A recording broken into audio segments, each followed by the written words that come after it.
Bhagavad Gita 2.72 71 almost वही कह रहा था जो अभी हम ऑलरेडी पढ़ चुके हैं, इसलिए मैं 72 पे आ रही हूँ। और इसके साथ हमारा जो सेकंड अध्याय है वो खत्म हो जाएगा। कल से हम तीसरा अध्याय शुरू करेंगे। आज बस एक शॉर्ट क्लास लेनी है। एषा बाह्य स्थिति पार्थ नाम प्राप्य विमुह्यति स्थित्वा अस्यामनन्तकाले अपि ब्रह्मांड निर्वाणम क्षुंदन्ति शुद्यति। यह आध्यात्मिक तथा ईश्वरीय जीवन का पथ है जिसे प्राप्त करके मनुष्य मोहित नहीं होता। यदि कोई जीवन के अंतिम समय में इस तरह स्थित हो तो वह भगवत धाम में प्रवेश कर सकता है। फिर से पढ़ रहे हैं। यह आध्यात्मिक तथा ईश्वरीय जीवन का पथ है। जिस पथ पे हम चल रहे हैं वो कौन सा पथ है? आध्यात्मिक तथा ईश्वरीय जीवन का पथ है। इसे प्राप्त करके मनुष्य मोहित नहीं होता। और अगर हम अपने इस रास्ते पर दृढ़ हो जाएंगे तो हम मोहित नहीं होंगे। यदि कोई जीवन के अंतिम समय में इस तरह स्थिर हो तो वह भगवत धाम में प्रवेश कर सकता है। तात्पर्य श्री प्रभुपाद की जय। मनुष्य कृष्ण भावनामृत या दिव्य जीवन को एक क्षण में प्राप्त कर सकता है और हो सकता है कि उसे लाखों जन्म के बाद भी ना प्राप्त हो। यह तो सत्य को समझने और स्वीकार करने की बात है। खटवांग महाराज की मृत्यु के कुछ मिनट पूर्व कृष्ण के शरणागत होकर ऐसे जीवन अवस्था प्राप्त कर ली। निर्वाण का अर्थ है भौतिकवादी जीवन शैली का अंत। बौद्ध दर्शन के अनुसार इस भौतिक जीवन के पूरा होने पर केवल शून्य शेष रहता है, किंतु भगवत गीता की शिक्षा इससे भिन्न है। वास्तविक जीवन का शुभारंभ इस भौतिक जीवन के पूरा होने पर होता है। फिर से बोल रहे हैं, क्या लिखा है? भौतिक जीवन का शुभारंभ। भौतिक सॉरी कहाँ गए? वास्तविक जीवन का शुभारंभ इस भौतिक जीवन के पूरा होने पर होता है। मतलब कि हमारा जो वास्तविक जीवन है वो तभी शुरू होगा जब हमारा ये भौतिक जीवन पूरा हो जाएगा।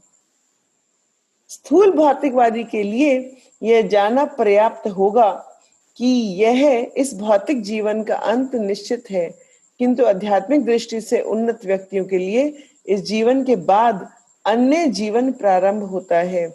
इस जीवन का अंत होने के पूर्व यदि कोई कृष्ण भावना भावित हो जाए तो उसे तुरंत बाह्य निर्वाण अवस्था प्राप्त हो जाती है। बाह्य निर्वाण अवस्था प्राप्त हो जाती है। भगवत धाम तथा भगवत भक्ति के बीच कोई अंतर नहीं है, क्योंकि दोनों परम पद हैं। अतः भगवान की दिव्य प्रेम भक्ति में व्यस्त रहने का अर्थ है भगवत धाम को प्राप्त करना। भौतिक जगत में इंद्र तृप्ति विषयक कार्य होते हैं और आध्यात्मिक जगत में कृष्ण भावनामृत विषयक। इस जीवन में ही कृष्ण भावनामृत की प्राप्ति तत्काल बाह्य प्राप्ति जैसी है और जो कृष्ण भावनामृत में स्थित होता है वह निश्चित रूप से पहले ही भगवत धाम में प्रवेश कर चुका है।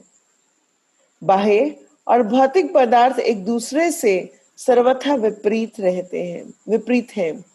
अतः बाह्य स्थिति का अर्थ है भौतिक कार्यों के पद पर ना होना। भगवत गीता में भगवत भक्ति को मुक्त अवस्था माना गया है। अतः बाह्य स्थिति भौतिक बंधन से मुक्ति है। श्री भक्ति विनोद ठाकुर ने भगवत गीता के इस दिव्य अध्याय को संपूर्ण ग्रंथ के प्रतिपाद्य विषय के रूप में संक्षिप्त किया है। भगवत गीता के प्रतिपाद्य है कर्मयोग, ज्ञान योग और भक्ति योग। इस द्वितीय अध्याय में कर्म योग तथा ज्ञान योग की स्पष्ट व्याख्या हुई है एवं भक्ति योग की भी झांकी दे दी गई है। तो आज का जो श्लोक है वो हमारे को बहुत डीप लेके जा रहा है, और वो एक निर्वाण, यहाँ पे वर्ड आया है बाह्य निर्वाण मिच्छति। हरे कृष्णा माता जी, it is Brahm, it is not by. Yes, thank you.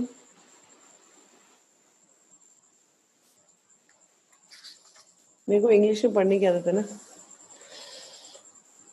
तो ब्रह्म निर्वाण इच्छति, ब्रह्म निर्वाण के ऊपर जो शब्दार्थ में कहा गया वो दिया हुआ है भगवत धाम, और इच्छति का मतलब प्राप्त होना। तो कुछ लोग बोलते हैं निर्वाण का मतलब शून्य, निर्वाण लेने का मतलब हम लोग शून्य में चले जाएंगे, हम लोग दिव्य ज्योति में चले जाएंगे तो हमें निर्वाण मिल जाएगा। तो ऐसे बौद्धिज्म, जैनिज्म वगैरह में बहुत जगह निर्वाण का मेंशन है, मगर निर्वाण के नाम पे वो कर क्या रहे हैं? निर्वाण के नाम पर वो सिर्फ शून्य की तरफ जाने की कोशिश कर रहे हैं। जबकि यहां श्रील प्रभुपाद कह रहे हैं कि अगर जीवन खत्म होने से पहले भी, अगर हम इस जीवन का अंत होने के पूर्व यदि कोई कृष्ण भावना भावित हो जाए तो उसे तुरंत ब्रह्म निर्वाण अवस्था प्राप्त हो जाती है, जिसको हम मुक्त जीव बोलते हैं। तो बद्ध जीव, मुक्त जीव। तो मुक्त जीव कब हुआ? मुक्त जीव हुआ जब हम भगवान की भक्ति में पूर्णतः लग जाएं। अगर उस स्थिति में आकर हम मुक्त जीव हैं, हम बद्ध जीव नहीं हैं। फिर इसके बाद एक और बात बोली गई, बहुत ही अच्छी लाइन बोली गई इसमें, इस पर्पट में बहुत सारी बातें बोली गई हैं। एक और बात जो फर्स्ट लाइन में बोली थी श्री प्रभुपाद ने, वो ये बोली है कि हमारे को भक्ति करके जो दिव्य जीवन है वो एक क्षण में प्राप्त हो सकता है, और उसके लिए हम लाखों जन्म भी लगा लेंगे तो भी कम है। कहने का अर्थ ये है, जैसे उन्होंने खटवांग महाराज का दिया, तो खटवांग महाराज को देवताओं के युद्ध में उन्होंने देवताओं की सहायता करी। देवताओं ने बोला कि आप क्या मांगते हैं? तो उन्होंने बोला कि मैं सिर्फ ये जानना चाहता हूँ कि मेरी मृत्यु कब आएगी। उन्होंने कहा आपकी मृत्यु सिर्फ एक क्षण बाद है। तो ना उस एक क्षण को यूज किया भगवान के ऊपर कंप्लीटली सरेंडर होने के लिए। वो भगवान के ऊपर बिल्कुल सरेंडर हो गए उसके बाद, और उसके बाद वो सीधा अपना भगवत धाम पहुंच गए। और हम जैसे जीव जो करोड़ों करोड़ों जन्म बीत चुके हैं, मगर हम भगवान पे सरेंडर नहीं हो पा रहे हैं, हम भगवान के पर पूर्णतः आश्रित नहीं हो पा रहे हैं, और उसकी वजह से हम भगवान की पूर्णतः सेवा में नहीं लग पा रहे हैं, और उस वजह से हम अभी फिर नेक्स्ट लाइफ साइकिल में जाने के लिए तैयार हैं। तो भक्ति बहुत सरल है और भक्ति बहुत डिफिकल्ट है, अचिंत्य भेदा भेद है। भक्ति सरल इसलिए है क्योंकि अगर कोई सरल हृदय है और कंप्लीटली सरेंडर हो जाए भगवान के प्रति, तो कंप्लीटली सरेंडर होने में तो कुछ क्षण ही बहुत है। जहां हम बोले कि भगवान, जैसे द्रौपदी ने कंप्लीट सरेंडर कर दिया था। कंप्लीट सरेंडर मतलब हाथ खड़े हैं, अब जो मर्जी हो जाएगा, और सिर्फ भगवान को याद किया, सिर्फ भगवान को याद किया। तो वो कंप्लीट सरेंडर की जो स्थिति है गजेंद्र की हमने देखी है, कंप्लीट सरेंडर की स्थिति हमने खटवांग महाराज की देखी, कंप्लीट सरेंडर की स्थिति हमने द्रौपदी की देखी है। तो ये लोग कंप्लीट स्थिति, कंप्लीट सरेंडर के ऊपर आते ही भगवान उनको लेने के लिए, भगवान उनको संभालने के लिए तुरंत प्रकट हो जाते हैं, तुरंत प्रकट हो जाते हैं। आप देखिए कुंती महारानी की जो स्थिति है, कुंती महारानी जी को अगर आप देखें तो वो हमेशा ही कंप्लीट सरेंडर के मोड में रही। तो इससे पता चलता है कि जीवित होते हुए भी ऐसा नहीं है कि भगवत धाम जाने के लिए हमें कोई मरना पड़ेगा। अगर हम भगवान के प्रति कंप्लीट सरेंडर है तो वो भी भगवत धाम की प्राप्ति ही जैसा है। और उसके बाद भगवान हमारे को, भगवान ने कहा है कि भगवत धाम प्राप्त कर लेंगे, उसके बाद वो भगवत धाम की ओर चले जाते हैं, भगवान की सेवा में निरंतर लग जाते हैं। तो भगवान कहाँ सेवा दे रहे हैं, क्या सेवा दे रहे हैं, वो भगवान ने देखना है। हमारा सिर्फ एक ही पर्पस है कि हम भगवान के ऊपर कंप्लीटली सरेंडर होना सीखें।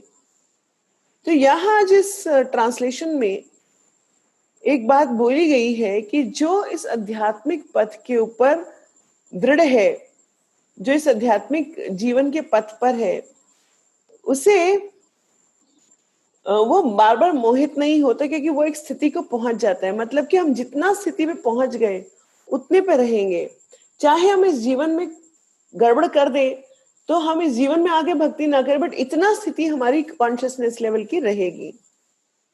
और जीवन के अंत में वह भगवत धाम को प्रवेश करेंगे। तो भगवान ने बहुत क्लियरली बता दिया है कि हमारा डेस्टिनेशन क्या है, हमारा रास्ता क्या है, और हमें कहां से शुरुआत करनी है। तो शुरुआत करने का हमारे को बताया इंद्रिय कंट्रोल, गुस्से पे कंट्रोल, है ना, जेलसी पे कंट्रोल, ये हमारा स्टार्टिंग है। मगर जब हम इस आध्यात्मिक रास्ते पर और दृढ़ हो जाएंगे, बिल्कुल स्ट्रांग हो जाएंगे, उसके बाद हमारा भगवत प्राप्ति, भगवत धाम प्राप्ति निश्चित है। तो